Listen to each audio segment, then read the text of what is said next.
Breaking news Andhra Pradesh ముఖ్యమంత్రి జగన్ పై దాడి కేసులో కీలక పరిణామం చోటు చేసుకుంది. పోలీసుల అదుపులో నలుగురు అనుమానితులు ఉన్నారు. విజయవాడలోనే నలుగురిని పోలీసులు విచారిస్తున్నారు. దాడి ఎలా జరిగింది, కారణం ఏంటి అనే కోణంలో విచారణ జరుగుతోంది. ఎయిర్ గన్తో దాడి చేశారా లేదంటే క్యాట్ బాల్తో కొట్టారా అనే కోణంలో పోలీసులు దర్యాప్తు చేస్తున్నారు. గంగానమ్మ గుడి దగ్గర సెల్ టవర్ పరిధిలో కాల్స్ పై నిఘా పెట్టారు. స్కూల్కి గుడికి మధ్య ఖాళీ ప్రదేశం నుంచి దాడి జరిగినట్టుగా ప్రాథమికంగా నిర్ధారించారు పోలీసులు. ఇప్పటి వరకు 40 మందికి పైగా విచారణ జరిపారు. 24 సీసీ కెమెరాల్లో ఫుటేజ్ను పోలీసులు పరిశీలిస్తున్నారు. ప్రస్తుతం నలుగురు పోలీసుల అదుపులో ఉన్నారు. మరింత సమాచారం మా ప్రతినిధి రాజేష్ అందిస్తారు. రాజేష్, పోలీసుల అదుపులో ఉన్న ఆ నలుగురు ఎవరు? పోలీసులకు ఏమన్నా ఆధారాలు లభించాయా?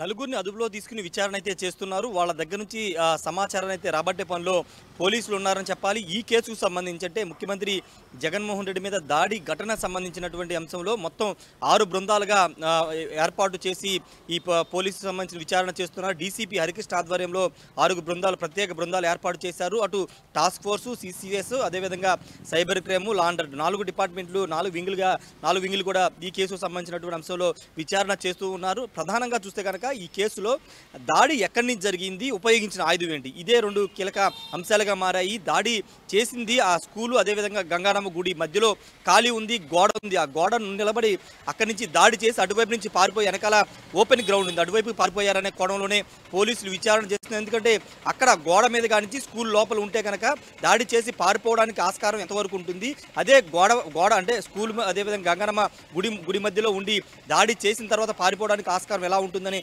కోణంలో పోలీసులు విచారణ చేస్తున్నారు. రెండోది ఆయుధం ఎలాంటి ఆయుధం ఉపయోగించారు, క్యాట్ బాల్ అంటే పక్షుల్ని వేటాడే క్యాట్ బాల్ ఉపయోగించారా లేకపోతే ఎయిర్ గన్ ఉపయోగించారా అనే కోణంలో కూడా పోలీసులు విచారణ చేస్తున్నారు. ఎందుకంటే గాయం జరిగిన తీరు కానీ గాయం తీవ్రత పరిశీలించిన తర్వాత బలమైన ఆయుధాన్ని ఉపయోగించారు, గట్టిగా చాలా బలంగా లాగి రాయిని కానీ లేకపోతే ఏదైనా గుండు ఉపయోగించి ఉంటారనేది పోలీసులు విచారణ చేస్తున్నారు. ఇప్పటివరకు 40 మంది పైగా విచారణ చేశారు. కానీ నలుగురిని మాత్రం అదుపులో తీసుకుని విచారణ అయితే చేస్తున్న పరిస్థితి అయితే ఉంది. ముఖ్యంగా ఆ గంగానమ్మ గుడి సెంటర్ ప్రాంతంలో ఉన్నటువంటి అన్ని సీసీ కెమెరాలతో పాటు ఆ సెల్ టవర్ అంటే గంగానమ్మ గుడి ప్రాంతంలో ఉన్నటువంటి సెల్ టవర్కి గత 15 రోజులుగా ఎవరెవరికి కాల్స్ వచ్చాయి, ఏ నెంబర్కి ఎక్కువ కాల్స్ వచ్చాయి, అనుమానిత కాల్స్ ఏమని అన్నింటి కాల్ డేటా కూడా సేకరిస్తున్నారు. ముఖ్యమంత్రి జగన్మోహన్ రెడ్డి సింగినగర్ ప్రాంతంలోకి ఎంటర్ అయిన దగ్గర నుండి ప్రతి సీసీ కెమెరా ఫుటేజ్ని పరిశీలిస్తున్నారు. ముఖ్యంగా ఆ డాబా కొట్ల రోడ్డు అంటుంటారు, ఆ రోడ్డు ప్రాంతంలో జగన్మోహన్ రెడ్డి ఎంటర్ అయిన తర్వాత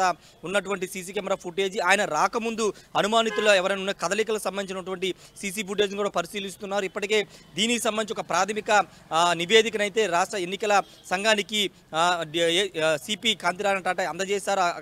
ఆ ప్రాథమిక నివేదికలోని ఈ అంశాలన్నింటినీ కూడా చేర్చినట్టు తెలుస్తుంది. ఖచ్చితంగా పోలీసుకి ఇది ఒక సవాలుగా మారిందని చెప్పాలి. దానికి ప్రధాన కారణం ఒకటి కరెంటు లేకపోవడం, రెండోది ఆ ఘటన జరిగినటువంటి ఆ 100 మీటర్లో ప్రత్యేకంగా సీసీ కెమెరా అనేది లేకపోవడం కొంత ఈ కేసును ఛేదించడానికి పోలీసులకి కొంత ఇబ్బందికరంగా మారిందని చెప్పాలి. రెండోది సింగనగర్ ప్రాంతంలో ఎవరైనా గతంలో ఇలాంటి దాడులు అంటే క్యాట్ బాల్తో దాడులు చేయడం కానీ లేకపోతే ఎయిర్ గన్లు ఉపయోగించి దాడులు చేసినటువంటి ఘటనలు ఎక్కడైనా పోలీస్ స్టేషన్ పరిధిలో నమోదయ్యా, లేకపోతే అలాంటి అల్లరి మొక్కలు ఎవరైనా ఉన్నారనే దానికి సంబంధించి కూడా మొత్తం జల్లెడ పడుతూ ఉన్నారు. ఎందుకంటే సింగనగర్ అంటే కొంత మాస్ ఏరియా, పూర్తిగా అక్కడ గంజా బ్యాచ్, బ్లేడ్ బ్యాచ్ కూడా ఎక్కువగా అక్కడ సంచారం జరుగుతుంటుంది, దాడులు కూడా జరుగుతుంటాయి, కేసులు కూడా నమోదు అవుతుంటాయి. ఈ నేపథ్యంలో ఏదైనా గంజాయి బ్యాచ్ లేకపోతే ఎవరైనా ఇది టార్గెట్గా చేసుకుని దాడి చేశారనే కోణంలో కూడా పోలీసులు విచారణ చేస్తున్నారు. అనుమానం ఉన్న ప్రతి ఒక్కరు కూడా విచారణ చేస్తున్నారు, సమాచారం రాబడుతున్నారు. కానీ పూర్తి స్థాయిలో ఇప్పటివరకు ఎవరు చేశారు, ఇది ప్లాన్డ్ అటాకా లేకపోతే కాకతాళీయంగా చేశారు లేకపోతే అల్లరిముఖ చేసిన ఘటన అనే దానిపైన పూర్తి స్థాయిలో పోలీసులు నిర్ధారించినప్పటికీ వైసీపీకి సంబంధించిన నేతలు కానీ అటు సజ్జల రామకృష్ణారెడ్డి కానీ చాలా స్పష్టంగా చెప్తున్నారు ఇది ప్లాన్డ్ అటాక్ అని చెప్తున్నారు. ఇది ఎందుకంటే ముందస్తుగా అనుకుని పక్కా ప్లాన్ ప్రకారం అటాక్ చేశారు.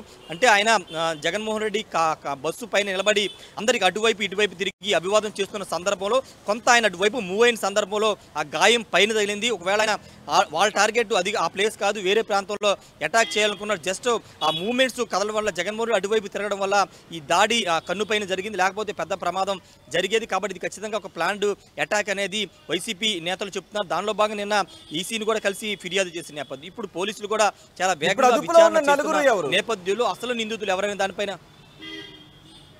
అంటే సమాచారాన్ని పోలీసులు అయితే బయటకు పెట్టట్లేదు, ఎందుకంటే ఇది చాలా సీక్రెట్గా విచారణ చేస్తున్నారు. ఎందుకంటే ముఖ్యమంత్రి స్థాయిలో జరిగినటువంటి ఘటన కాబట్టి పోలీసులు కూడా చాలా అప్రమత్తంగా ఉంటున్నారు. ఏదన్నా ఫేక్ ఇన్ఫర్మేషన్ కానీ ఫేక్ సమాచారం బయటకు వస్తే మళ్ళీ అది ఇబ్బందికరంగా మారుతుంది కాబట్టి సమాచారం కూడా చాలా గోప్యంగా ఉంచుతున్నారు. ఏదైనా సమాచారం దొరికిన దాన్ని బయటికి లీక్ చేయట్లేదు, ఎందుకంటే పూర్తి స్థాయిలో దర్యాప్తు చేసిన తర్వాత నిందితులు ఎవరు అనే దాన్ని గుర్తించిన తర్వాత ఐడెంటిఫై చేసిన తర్వాత దాడి ఘటనకు సంబంధించినటువంటి అన్ని విషయాలు తెలుసుకున్న తర్వాతే బయటికి ప్రకటించే అవకాశం కనబడుతుంది రోహిత్. కాకపోతే ప్రత్యేక బృందాలు మాత్రం చాలా వేగంగా విచారణ చేస్తుంది. ఈ రోజు లేదా రేపు పూర్తి స్థాయిలో దీనిపైన ఒక క్లారిటీ అయితే వచ్చే అవకాశం అయితే కనబడుతుంది రోహిత్. రైట్ రాజేష్, ముఖ్యమంత్రి జగన్ పై దాడి కేసులో కీలక పరిణామం చోటు చేసుకుంది. పోలీసులు విచారణను వేగవంతం చేశారు. పోలీసుల అదుపులో 4 అనుమానితులు ఉన్నారు. విజయవాడలోనే 4ని పోలీసులు విచారిస్తున్నారు. దాడి ఎలా జరిగింది, కారణం ఏంటనే కోణంలో పోలీసుల విచారణ జరుగుతుంది. ఎయిర్ గన్తో దాడి చేశారా లేదంటే క్యాట్ బాల్తో కొట్టారా అనే కోణంలో దర్యాప్తు చేస్తున్నారు. గంగానమ్మ గుడి దగ్గర సెల్ టవర్ పరిధిలో కాల్స్ పై నిఘా పెట్టారు. స్కూల్కి గుడికి మధ్య ఖాళీ ప్రదేశం నుంచి దాడి జరిగినట్టుగా ప్రాథమికంగా నిర్ధారించారు. ఇప్పటి వరకు 40 మందికి పైగా విచారణ జరిపారు. 24 సీసీ కెమెరాల్లో ఫుటేజ్ను పరిశీలిస్తున్నారు పోలీసులు.